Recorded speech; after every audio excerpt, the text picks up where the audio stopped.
જો ભગવાન તમને દુઃખ આપ્યું છે તો વિશ્વાસ રાખજો મિત્રો કે એ તમને ક્યારે એકલા રડવા માટે નથી છોડતા.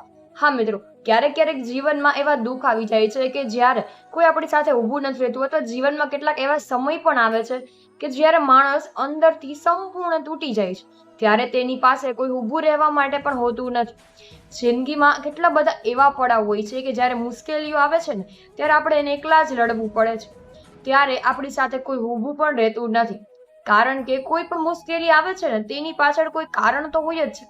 કારણ કે ભગવાન તમને આજે કોઈ મુશ્કેલી આપી રહ્યું છે તે તમારા સારા જીવન માટે, અથવા તો તે તમારા કંઈક સારા માટે જ તમારા માટે આ વસ્તુ કરી રહ્યા હોય છે. એટલે હંમેશા જીવનમાં ક્યારેક તમને એકલતાપણું આવે, કોઈ તમારો સાથ નથી આપતું, કોઈ તમારી વાતો સાંભળી રહ્યા નથી, છતાં પણ તમારે હિંમત રાખીને આગળ વધવાનું છે. કારણ કે તમને ખબર જ છે કે કોઈ પણ દુઃખ આવે છે તો તેની પાછળ કંઈક ને કંઈક કારણ તો હોય જ છે. કારણ કે ક્યારેય માણસને એમનેમ કોઈ તકલીફ આવતી નથી. કોઈ પણ દુઃખની પાછળ કંઈક ને કંઈક કારણ હોય જ છે. અને જ્યારે માણસ અંદરથી સંપૂર્ણ તૂટી જાય ને, ત્યારે બધું હોવા છતાં પણ તેને શાંતિ નથી મળતી. કારણ કે દુઃખ લાગે છે, એને એ જ વિચારમાં પડ્યા રહે છે, દિલ ભારે લાગે છે, અને મનમાં એક જ પ્રશ્ન હોય છે. શું પ્રશ્ન હોય છે? કે ભગવાન મારી સાથે આવું કેમ? પણ એ લોકો એ નથી જોતા કે આ વસ્તુને પાછળને કારણ મારા માટે કંઈક ને કંઈક સારું થઈ રહ્યું છે. પણ લોકો અત્યારે એ જ વિચારે છે કે મારે આ તકલીફ આવી, મારી સાથે આવી રીતના કેમ? ભગવાનને કેટલી વાર પૂછે છે કે મારી ખુદ સાથે ને મારા માટે જ આવી રીતના કેવી રીતના થઈ રહ્યું છે? તો ત્યારે મિત્રો, ક્યારેક મહેનત છતાં પણ તમને પરિણામ નથી મળતું, અને ક્યારેક માણસ એટલો થાકી જાય છે ને કે તેને પરિણામ નથી મળતું ને, તો તે વસ્તુને પણ છોડી દે છે, તે વસ્તુ કરતો પણ નથી.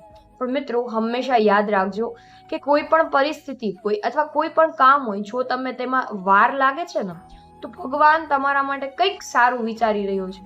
હંમેશા એક કામને તમારે દરરોજ કરતું રહેવું પડે છે. જો તમે તે કામને 1 વાર 2 વાર 3 વાર કરીને છોડી દેશો ને, તો કે કામ તમારા માટે થવાનું જ નથી. તમે ખુદ જ વિચારી લીધું કે મારાથી થવાનું જ નથી. હંમેશા કન્સિસ્ટન્સી એટલે કે દરરોજ જે કામ તમે કરો છો ને, તેમાં તમને સફળતા જરૂર મળે છે. ક્યારેક કોકને વહેલું મળી જાય છે, તો ક્યારેક કોકને મોડું મળે છે, પણ સફળતા જરૂર મળે તો છે જ. તો માણસ એટલો થાકી જાય છે ને કે કામ પણ કરતું નથી, કે સ્મિત કરવું પણ મુશ્કેલ લાગે છે.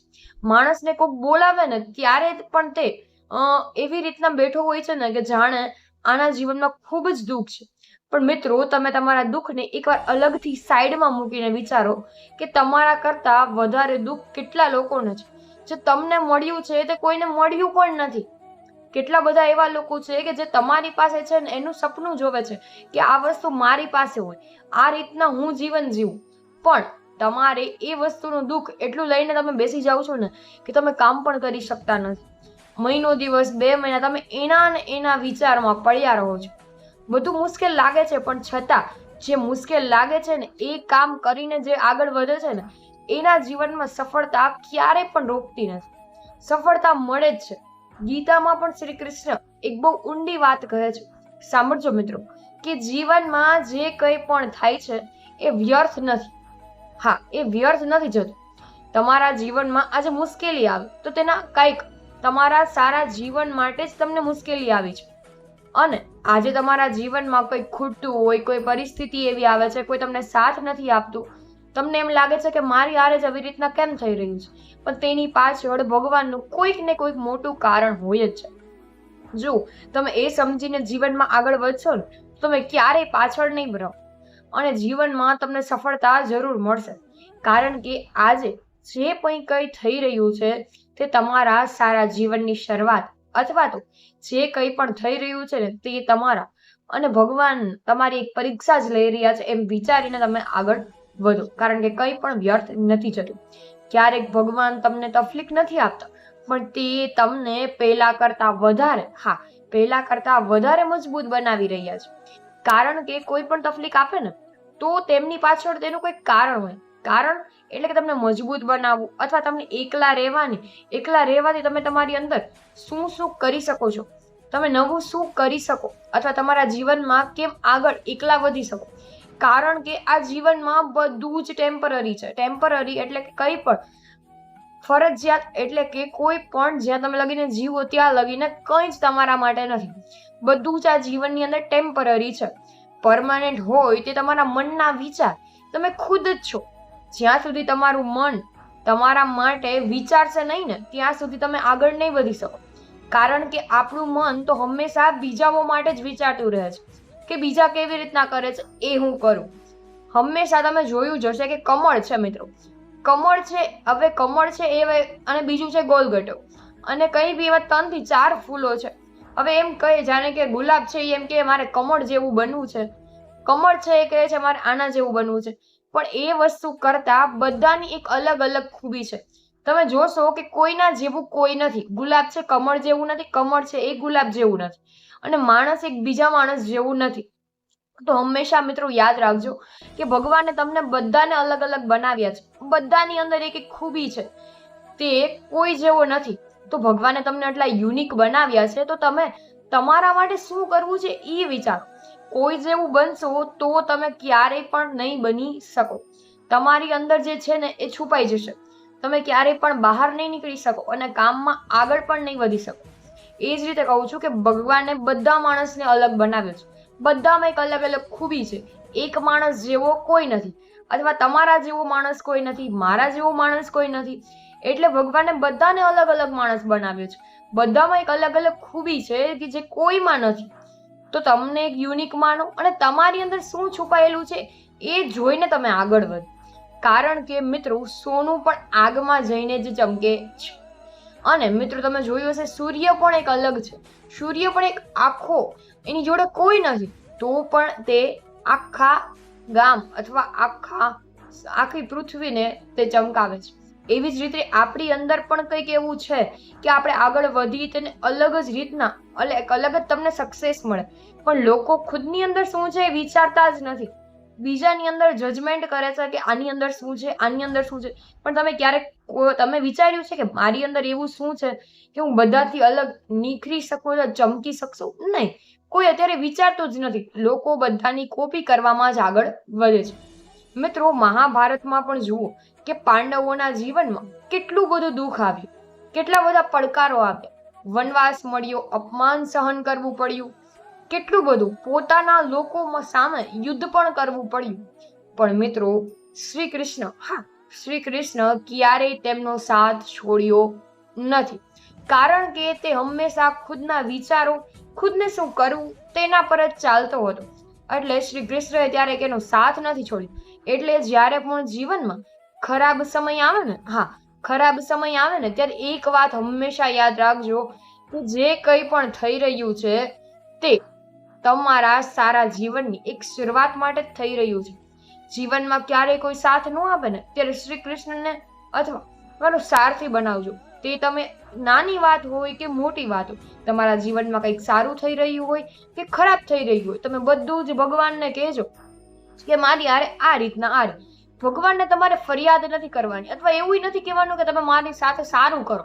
તમારે ખાલી સારું થયું હોય કે ખરાબ થયું, ખાલી તમે તમારા શ્રી કૃષ્ણ અને મહાદેવને જઈને તમે તમારી વાત કરો કે મને આ રીતના થયું. ક્યારેય માંગવું નહીં. ભગવાન તમારો સારથી જરૂર બનશે. અને ભગવાન શાંત હોઈ શકે પણ તમારા ખરાબ સમયમાં તે ક્યારેય ગાયબ નહીં થાય. ક્યારેય તમારી સાથે એવું નહીં રહે કે આજે ઊભા નથી. તમારા દરેક જીવનમાં અથવા તમારી દરેક વાતમાં, બધા જ પડકારોમાં તમારી સાથે જ. પણ હંમેશા તમે ખુદ વિચારો કે મારી અંદર એવું શું છે કે હું જેના લીધે આગળ વધી શકું. ક્યારેય કોઈની કોપી અથવા ક્યારેય કોઈની જીવનમાં કોપી કરવાથી તમે આગળ નહીં વધી શકો. એટલે હંમેશા તમારા માટે શું બેસ્ટ છે, તમારા માટે શું સારું થઈ રહ્યું છે એ જરૂરથી વિચારજો. મિત્રો ક્યારેક ભગવાન જવાબ તમને મોડો આપે છે. 1 વર્ષ, 2 વર્ષ, 3 વર્ષ, 4 વર્ષ, ભલે તમને 5 થી 8 વર્ષ લાગી જાય, પણ તે હંમેશા તમારી સાથે જ હોય છે.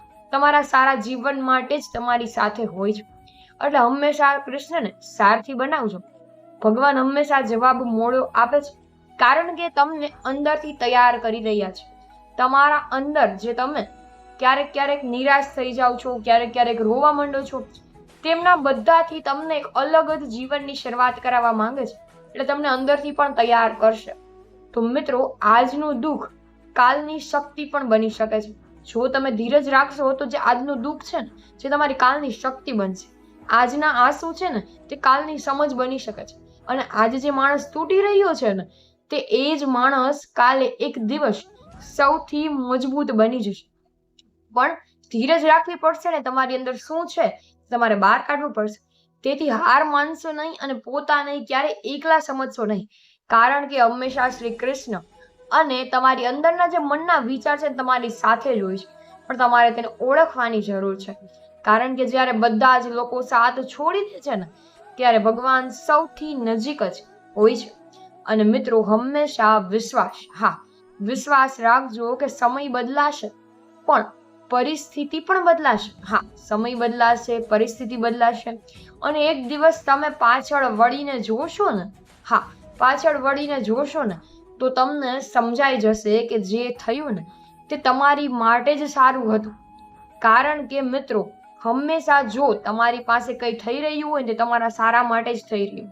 હવે જ્યારે આપણે વિચારીએ કે આ મારી સાથે સારું નથી થઈ રહ્યું, ક્યારે કાંઈ પણ નવી પરિસ્થિતિ આવે, તમને દુઃખ લાગે કે મારી સાથે જવું કેમ થઈ રહ્યું છે, આનું જીવન તો ખૂબ જ સારું છે, આના જીવનમાં તો કોઈ પડકાર જ નથી, આના જીવનમાં તો આ કોઈ તકલીફ જ નથી, મારી સાથે જ બધું આવું કેમ થઈ રહ્યું છે.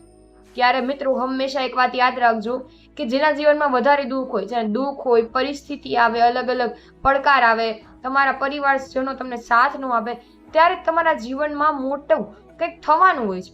ત્યારે તમને સફળતાના આ બધા, જ્યારે આવું બધું થાય ને, ત્યારે સફળતાની એક નિશાની છે, એ લોકોને જ સફળતા મળે છે.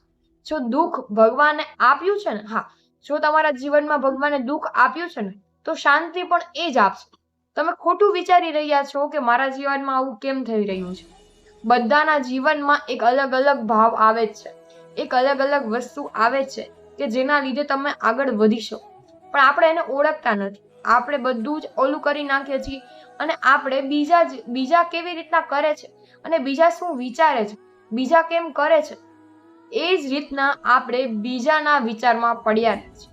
પણ મિત્રો, હંમેશા એક વાત યાદ રાખજો કે જીવનમાં જો જે કંઈ થઈ રહ્યું છે ને, તે તમારા સારા જીવનની શરૂઆત છે. ક્યારેય તેને નકારશો નહીં અને ત્યાં ને ત્યાં પડ્યા ના રહેશો. ગમે તેવી મુશ્કેલી હોય ને, તો તમે ડેઈલી કામ કરશો, અને જે તમારા મગજની અંદર વિચાર છે, જો તમે તેને બહાર કાઢશો ને, તો જ તમારા જીવનની અંદર કંઈક મોટું થશે અને સફળતા મળશે. તો મિત્રો, આજના વિડીયોમાં બસ આટલું જ. છેલ્લે હું તમને એટલું જ કહીશ કે જો તમારા જીવનમાં કંઈક ખરાબ પરિસ્થિતિ ચાલી રહી છે, તો વિચારશો નહીં અને બહુ ઊંડા વિચાર કરી અને એની અંદર પડ્યા જ ના રહેશો. તમારા મનના વિચાર શું કહી રહ્યા છે, તમારા અંદર શું કરવું છે, એને બહાર કાઢશો તો તમારા જીવનની અંદર સફળતા તમને મળશે, અને તમે શું કરવા માંગો છો એ જ તમે ખુદને ઓળખી શકશો. તો મિત્રો, આજના વિડીયોમાં બસ આટલું જ. સૌને મારા હર હર મહાદેવ. ફરી મળીશું આવા જ વિડીયોની અંદર. ત્યાં સુધી સૌને મારા હર હર મહાદેવ અને જય શ્રી કૃષ્ણ.